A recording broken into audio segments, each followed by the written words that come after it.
Hey everyone, welcome to Ajay and Nathan Discuss Movies, a show in which we discuss movies both new and old. We recently had a chance to see the newest Austin Butler movie out in theaters right now, titled The Bikeriders. And we both liked it. I liked it a lot. I thought it was pretty good. What was the film about? Before we get into our thoughts, yes, we already said we liked it. But The Bikeriders, newest film, stars Austin Butler, Jodie Comer, Tom Hardy. Follows the story of a Midwestern biker gang called the Vandals. The movie starts from like the creation of the gang as just like a simple riding club, and over time we see as it evolves into something more nefarious, more criminal, and more violent. And that is the movie kind of in a nutshell. And you liked it, didn't you? I did. I had no expectations going into it. The trailers made it look like a kind of like a crime movie, like the bike riders, they're a gang, they're a bad gang. And the movie almost kind of starts that way. It starts kind of in like a Goodfellas, like almost Scorsese like, with the the narration was very reminiscent narration, of like and just like it's just Jodie Comer in like a hilarious Midwestern accent. She's like, "Oh yeah, the guys from the club. They start off as a riding club." I never felt so out of place in all my life. That's when I saw him for the first time. It took my breath away. 5 weeks later, I married him. And the movie makes you think kind of that it's gonna suddenly turn into this big crime epic, but it's actually a lot more chill. It's like all the crime stuff only happens in like the last maybe like 20-30 minutes. For the rest of it, it's just kind of just about, it's very character focused. It's just about like Tom Hardy, Jodie Comer, Austin Butler, all the other guys in the gang. It's just about them just kind of hanging out, and I kind of like that. It's very quaint. Yeah, I enjoyed it. I had a very fun time watching this because it was, when I was seated in a theater, like it felt like you could hear pin drop silence. That's so nice. And it just felt like I was watching a film with like a mature audience. Everyone's just quiet and super old. They just want to soak it all in. Yeah. It was a mix of old people and then women who are just there to thirst over Austin Butler. Of course. And then dudes just there to thirst over Austin Butler. And we're just there because we just like bikes and like we want to fulfill our vroom vroom, bro. like drive fantasies. But yeah, I like the film as well. I thought the characters were great. I think Jodie Comer had the best performance. Oh yeah, easily. The movie, like, it all hinges on her. She's like, it's done like documentary, like light documentary style, because there's a character that is interviewing her and he's just asking her. Played by Mike Faist of The Challengers recently. Oh, for real? Yeah, the guy was played by Mike Faist. Oh my god. But his character, he's just he's just interviewing her, just like for a book he wants to write on the biker gang. And just like I think it starts like in 65 and like 72, and he's just interviewing her, and she's the whole movie. We're watching the entire film like through like her eyes and like her interpretation of like the guys in this gang, like why they're there, why they do the things they do. Yeah. It's very solid. I like it a lot. Yeah. I mean, obviously Tom Hardy and Austin Butler also have great performances. Well, I think Tom Hardy I love especially. Austin Butler is kind of... I think he's a movie star in the making. Like, I think... Oh, he already is a movie star. Yeah, of course. But after Elvis. But I do think that in the next 5 to 10 years, like, he will be in the same realm as, say, like... And this is kind of hyperbolic and maybe a projection. But I think we'll view him in the same vein as, say, like, Denzel, as Brando. Ooh, damn. Because this film does remind me of like an early Brando film. Yeah. With the mixing of like the narration of Goodfellas. There's even like a direct like Marlon Brando reference. Oh yeah. Like one of the scenes I love is when they're just talking about like why did this gang start in the first place, and it just shows Tom Hardy and he's just like at home with his wife and kids, and he's just watching like a Marlon Brando movie where he's a biker, and he's just like, that looks really cool. I think I want to start a riding club. Like, it's such a simple thing. Just like he starts this big gang just because he saw a Marlon Brando movie. Yeah.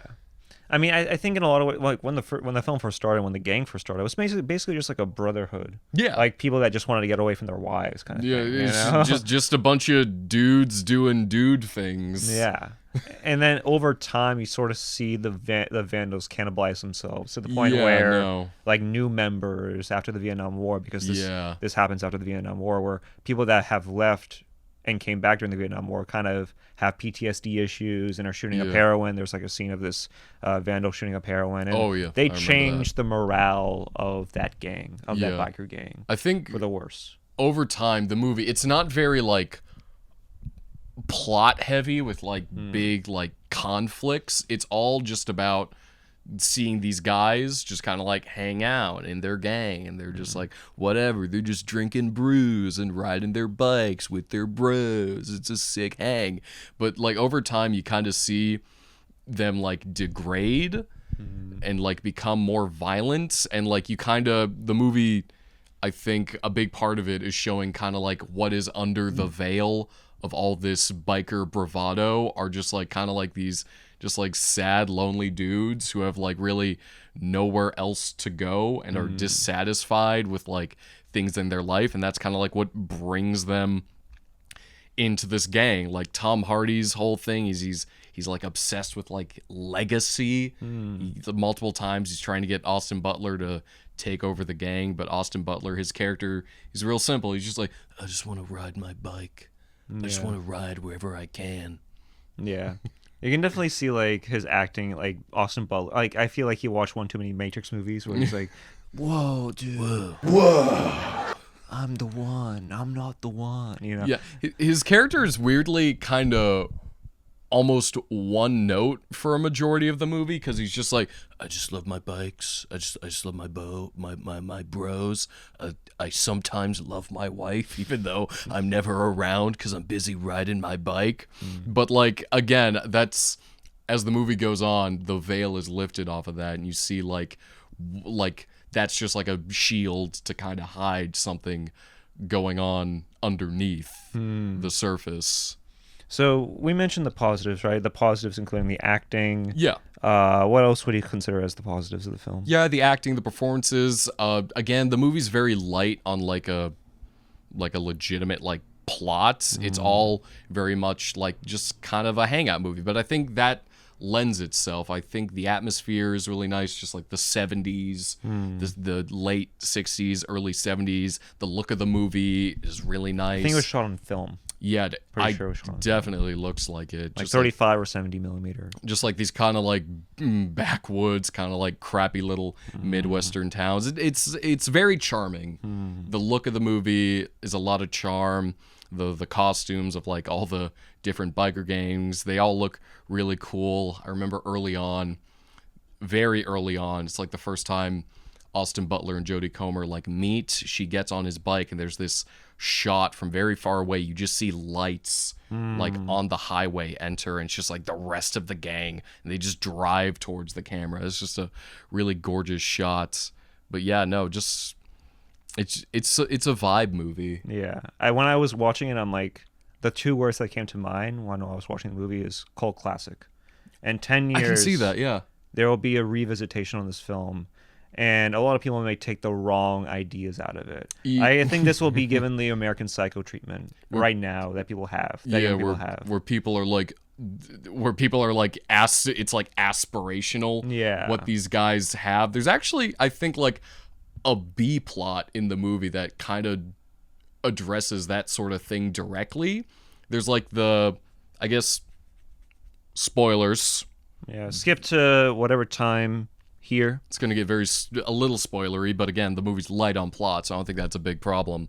But there's like the young kid who we see, like he sees the biker gang early on, and just like he's kind of like a rough and tumble sort of guy. He's like stealing stuff off of like cars and dismantling them, and like we sort of follow him slowly throughout the movie. Like as the gang is growing, we see this kid, like he wants to join the gang. He's kind of like, his parents are terrible because they're beating each other, they're beating him, and it's sort of showing like the kinds of people that this lifestyle like calls to. Like Tom Hardy, there's a juxtaposition because Tom Hardy, he's just a bored like husband. He's like, oh, I shot my biker gang, and then we see like the other side of it. This kid from like a broken home. He's kind of rough, and like he sees this gang, and he is willing to do anything to be a part of it. And when I say anything, that becomes very big later on in the film. Imagine the Civil War, like that scene of Civil War with Jesse Plemons, but not so much in that dramatic way. Oh yeah. So what kind of a bike rider are you? But I was thinking about Tom Hardy, and you did bring up a good point about Tom Hardy's character and that younger character. Because with Tom Hardy, while he was a little bit combative, it was still done in a friendly way. Yeah. Like there was that scene in which one vandal wanted someone from Milwaukee to come and join them. And they're like, and then Tom Hardy was like, okay, well, we'll have to fight about it. Do you want to do like fist or do you want to do a knife? Yeah. And then they wrestle in the mud. They do like a quick cut to them wrestling in the mud. Tom Hardy bites him. Yeah. Spoiler alert, obviously, as we mentioned, but he bites him. He wins against the guy. Yeah, no, he beats the guy and like then at the keeps his end, presidency of the gang. And then at the end, he's like, he can join anyway. Yeah, no, it's again, that's kind of like the quaint aspect of it, because like even when they're having the conversation where it's like anyone could challenge for the presidency of the gang, it's like I guess it's really funny because they have like the Midwestern accents. He's like, well, I want these guys to join the gang, and if you're not gonna let them, then I think we're gonna fight. I don't want to kill ya, so I guess we'll just do fists. And when they fight, like Tom Hardy like breaks the guy's like hand, and he's like, you okay? Yeah. Afterwards, he's like, I'm sorry I broke your hand. Your friends can join the gang. Yeah. That scene, I think, really showed like the duality of Tom Hardy being this menacing guy, this tough figure, but also a guy that also was empathetic or sympathetic to the people that were in his gang and acted like it was a brotherhood. Yeah, no, he clearly, throughout the movie, he clearly cares about his guys and his gang and his community. But like, again, another part of the movie, it's like, it's showing like the slow degradation of that over time, and how like that sense of community gets muddled with like his own sense of like the authority he thinks he has and wants to exert over the gang. And like when like that gets a little darker. Yeah. And what would you say were some like negatives of the film? Obviously, there weren't that many, I would say, but there were not that many. It's a breezy movie, I guess, because it is so just like chill and laid back that at times it feels aimless, because there is no like strong like structure to the film. We're just going from like hangout scene to hangout scene, and like the major events aren't given like the big like brah like you'd think in like another movie. Like they're not, the major events aren't like big explosive things. They're very like matter of fact. And so I think that lends to the movie feeling just like it's kind of just like again like aimless, but I think that's more of just like what you want to get out of the movie. Like if you want like a big sweeping like crime epic, like that's not this. But if you're down for something a bit low stakes, low key, I think that'll work. But again, it can go one of two ways. Yeah. I would say like in terms of negative, not really a negative, but just something that like, not to nitpick, but there was like some continuity issues, I would say. Okay. Storytelling issues, I'd say. Yeah. In terms of like the way that it was like paced. Because there were times where like she would narrate things, but it would be in her Florida home and then some back in the Midwest. Oh yeah. So that was kind of, I wouldn't say an issue, but like sometimes you can have a difficulty following along with it. Yeah. But that's about it in terms of negatives. Again, as you said, it was I would say it is aimless and pointless, like the plot of the movie, because there really isn't. I wouldn't say pointless, but like aimless for sure. Aimless, yes, of course, because I think the book it was a picture book. Yeah, it was a photo book. It's based off a book. Like even like the character of the writer in the movie is like, oh, I'm taking these pictures. I'm gonna make a book out of like your exploits and these interviews. Yeah. So your theater screening was chill, I'd say. Yeah, it's pretty. Yeah, no, chill. Just everyone, just like go to the theater. This is the one good movie theater experience we had. Yeah, I think. Yeah, like everyone's chill. Like it's a chill movie. Everyone's there to watch it. No one's loud or anything. It's just it's again. I keep coming back to the word. It's a vibe. Yeah, I was surprised to see that Michael Shannon was in the movie. Yeah, no, because he's often a collaborator with Jeff Nichols. Yeah, no, I noticed that. Like, I haven't seen other Jeff Nichols movies, but like I went through his IMDb and just like I'm seeing Michael Shannon pop up, and just in general, the movie outside of the main three, it's a pretty stacked like ensemble cast. Like, Norman Reedus was in it. Norman Reedus with his horrendous teeth. Norman Reedus and his disgusting teeth. It's like Norman Reedus, Michael Shannon, Boyd Holbrook, Zoe Kravitz's husband or ex-husband, Karl Glusman, yeah. the Glusman, Karl Glusman, the guy who played Brucey, who's like Tom Hardy's right-hand man, that guy Damon Herriman. I think he's just a character actor I like. I just want to mention, I love you, Damon Herriman. Come on the pod. Get on the pod. He's great. It's just a character actor I like. There was one fun fact about the movie that I recently found out last week. But guess who auditioned for a role in the Bikeriders? Who? You won't believe it. Tell me. Machine Gun Kelly. Oh my god. Imagine him in the movie. Dude. I don't want to. I really don't want to. Do you think that would have made this film an entirely different thing if MGK was in it? What do you think he was gonna be the Austin Butler role? That's if what they he wanted did, him for? that would have been horrendous. Dude. Oh my god, this movie would have tanked, crashed, and burned. You really smash this girl? Yes, many of them. I ain't even say no names, so I don't even know why everyone's getting sensitive. I never said a name. Haley. We all thought it was Haley. Halsey? The 30-year-old and the 50-year-old said those names, not me. So did you smash Halsey? Absolutely. See, now I feel like Halsey's an innocent MGK did not victim. call the play. Pun very much intended. We actually did watch MGK live together. We did. I remember that. I bought tickets for it. That was a fun night. I don't regret that night. We're all the way in the back. It still never changed my opinion on MGK. I still don't like him, but that was a fun night. I mean, if you got tickets again, I'd go again. But I just go there to be a hater. Yeah, that's true. I mean, we were all the way in the back, and we paid like it costed a pretty penny. I'll say that much for MGK tickets. It cost a pretty penny. But I was thinking throughout this entire film, and I was thinking a person that I think would be great in this film, just as like an extra, would be Anthony Jeselnik. Really? I think Anthony Jeselnik would be a perfect fit for the Chicago Vandals, for this gang. Because if you watch Fire in the Maternity Ward, like his wardrobe, the way he dresses, the way he acts on stage, it's entirely the same as the people in the gang. Anthony Jeselnik would be awesome for this role. I don't know if he auditions for roles, but he would definitely be it. We'll insert a stand-up clip from Anthony Jeselnik inside. She's got a new boyfriend now. They just moved in together. And I've heard rumors that he's abusive, which makes me want to go over there with a baseball bat and then blame it on her boyfriend.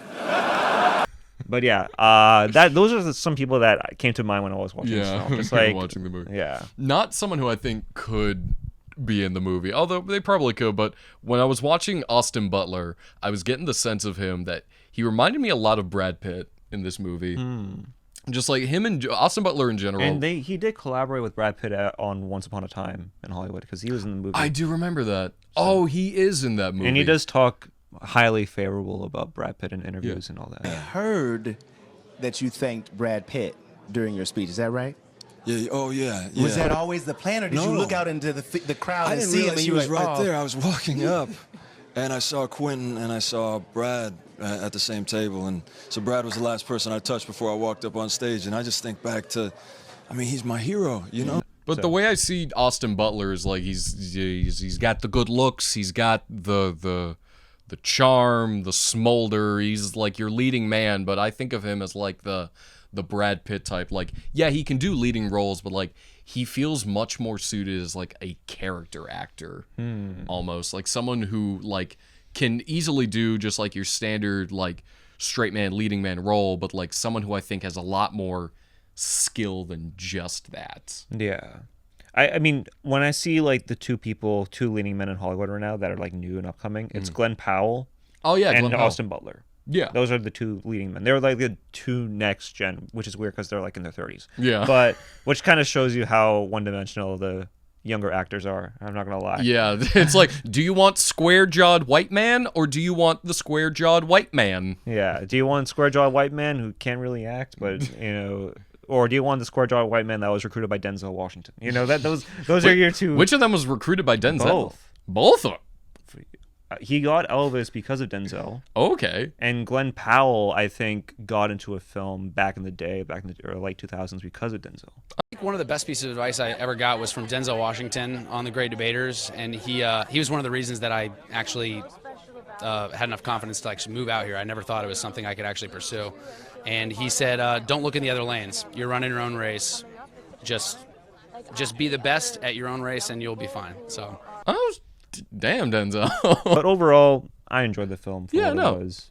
There's nothing much to really add besides that. Yeah, it's but I do want to include one scene that we both talked about before we hopped on the pod, which was the scene in which they were outside and it looked like they were about to kiss. Austin Butler and Tom Hardy. No, this you would not be wrong to think that Tom Hardy and Austin Butler have extreme like sexual tension between them. The movie is essentially like a love triangle between Jodie Comer is married to Austin Butler, but Austin Butler is too dedicated to Tom Hardy, the president of the biker gang. I think like even Jodie Comer has a line just like, "He's mine. You can't take him. He's mine." Yeah. You know that meme of that kid in class with the vein popping out of his forehead? Yeah. That was me during that time. I'm like, just do it, dude. just go for it. Just like awesome. It's like they should form just a throuple and make the gang even stronger. Yeah. So overall, I mean, it was a quick discussion. I'm not gonna lie. Yeah, it was pretty quick, but like again, like the movie, easy and breezy. Overall, you liked it. I did, and I would recommend it. I would recommend it as well. I wouldn't say it's like in my favorite films of the year so far. I wouldn't. I may have to watch it a few more times, but I definitely did enjoy my time. Not in watching my it. top 5, but there's a good chance it could end up in my top 10. Top 10, maybe. Yeah, definitely, absolutely. We still have yet to watch a bunch of films that haven't been released yet. A bunch of movies are Kinds of Kindness, Venom, the new Venom movie, which is going to be in our top 10. Speaking of Tom Hardy, yeah, Venom. I was watching this movie. I'm like, his accent is no different than the one in Venom. The accent is like eerily similar. We're the Bikeriders. We're Venom. Yeah. Now that you say it, I'm like, I don't think that. Maybe it's a bit different. But overall, I liked it. I mean, obviously, I wouldn't include it in my top 5. I may have to watch it a few more times, but definitely top 10. Highly suggest it. Yeah. Highly suggest it. Absolutely. And yeah, we wish Michael Shannon was in the movie. We wish he is in the. Or do you mean more? More. We wish Michael Shannon was more was more in the movie. Any movie where Michael Shannon, even if he shows up for just a minute, the movie gets better. The most screen time I've seen Michael Shannon in the past few years was him talking to Paul Banks of Interpol. When did he do that? He did an interview with Paul Banks of Interpol when he did his supergroup The Muzz. Paul Banks' supergroup The Muzz. Oh, okay. And it was like 3 or 4 parts of just Michael Shannon asking Paul Banks and the crew members how they made the project. And that's the most screen time I've ever seen him in like the past five years. Good for Michael Shannon. Congrats to Michael Shannon. We love Michael Shannon. We love Michael Shannon. Please come on the pod. All right. That's it for us. In terms of movies I will think about in queue to review, definitely Kinds of Kindness. I'm so excited to watch the movie. That's going to be great. Big fan of Poor Things. Trap, obviously. That's in August. I'm thinking Long Legs, Osgood Perkins, new movie, the horror movie. That I think that's gonna like rip. I'm excited for that. Later in the year, Nosferatu. I saw the trailer. Oh, by yeah, Robert the trailer Eggers. for Nosferatu. Yeah, I can't wait for that. There's a lot of good movies out that we're excited to watch. We're gonna be eating good this summer, and hopefully you guys can see us review it. So definitely, that's about it for us. Yep. Short and breezy, nothing too much. Yeah. And hopefully you can stick around and we'll discuss more movies in the future. Who knows? We may just crawl in a hole, you know. we might just quit. Who knows? Or we may just watch. We might get old real movies. jobs. Screw it. We'll just watch old movies. Oh yeah, we're gonna do a retrospective on all the M. Night Shyamalan films. We were thinking about that before getting on the discussion of this movie. We're like, should we just discuss all M. Night Shyamalan All movies? the M. Night Shyamalan Praying movies. with Anger, Wide Awake, 2 films that have never really seen the light of day. No, I've never seen. Those are going to be new for my M. Night Shyamalan lexicon. I did watch Knock at the Cabin recently. Knock at the Cabin. Oh yeah, did we ever do a review on that? We didn't. We didn't. You did. I think you did discuss it for State of the Film address. I might have. But I watched it again. It's like every Shyamalan film. It starts off great. The idea is great. Yeah. The Shyamalan is great at presenting ideas. He's a terrible closer. Yeah. No, he has no idea what to do at the end. Yeah. That man knows how to fumble. Just like this pod. Just like this pod episode. We don't know how to end it. We don't know how to end it. We're just going to continue talking. It was the plants. The plants did it. The plants did it. All right. I think that's it for us. Bye. And you went to the Playboy Mansion. I've been to the Playboy Mansion a few times. I know, it was on television. Yeah, You were I know. supposed to meet me, and you went to the Playboy Mansion instead. know. I was devastated. But it wasn't. And yet, It wasn't for the women. I was working.